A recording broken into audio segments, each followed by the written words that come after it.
Len Goldberg. Toronto chef Michael Hunter was accused of taunting the protesters. Michael Hunter owns the Antler restaurant in Toronto, Canada, and calls himself the Hunter Chef.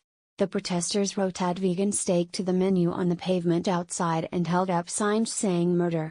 Mr. Hunter threw water over their pavement chalking, put up a sign saying "venison is the new kale," and then carved up a leg of venison in his restaurant window before sitting down to tuck in while the vegans continued to protest outside. Campaign leader Marnie Uger said, "I chose Antler because their patrons feel good about eating ethical meat.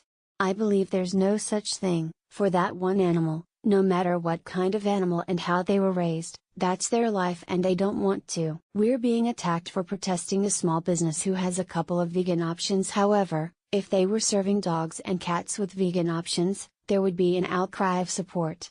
When Michael came to the window carving into the leg of a deer, he looked like a crazed man, unraveling in front of us, taunting a group who were there because they care about animal welfare.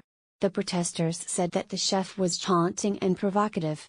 One protester can be heard on a video of the event saying, "He's deliberately brought what appears to be a leg of a deer." To taunt the activists, "He's brought the leg of a recently murdered deer to this dining area." Event organizer Marnie Jill Uger wrote later on Facebook, "Once the deer was cooked, Michael Hunter, owner of Antler, sat back down at the window to eat the deer." Len Goldberg. Toronto, the chef butchered the meat in front of the restaurant. Len Goldberg. Toronto chef Michael Hunter put up a sign saying "venison is the new kale." Look in the window, look at Michael Hunter. That deer was treated like a joke. That deer was an innocent animal who did not want to. Another activist, Len Goldberg, said, "It's enough the poor deer had her life taken and had her family destroyed. That was an individual, she may have had a family, she may have had children, she may have had a partner. She had her herd, her friends, her personality, her desires, her feelings, her wants, her fears, her loves, her character, her heart, her soul. It's enough all of that was taken from her, but now we have her body being defiled and degraded to taunt people who were simply advocated for her kind." Len Goldberg. Len Goldberg. Toronto, the protesters held up signs saying "murder." "We chose that particular location to do our vegan outreach because that restaurant goes beyond the profound problem of serving the boss of murdered animals, to actually celebrating the murder of animals."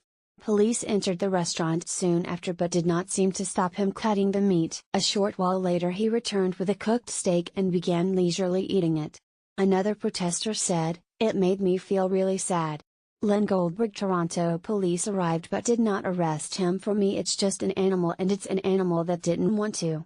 Mr. Goldberg said that on the restaurant's site it shows an animal being cooked on a spit with somebody drinking a glass of wine in a celebratory stance.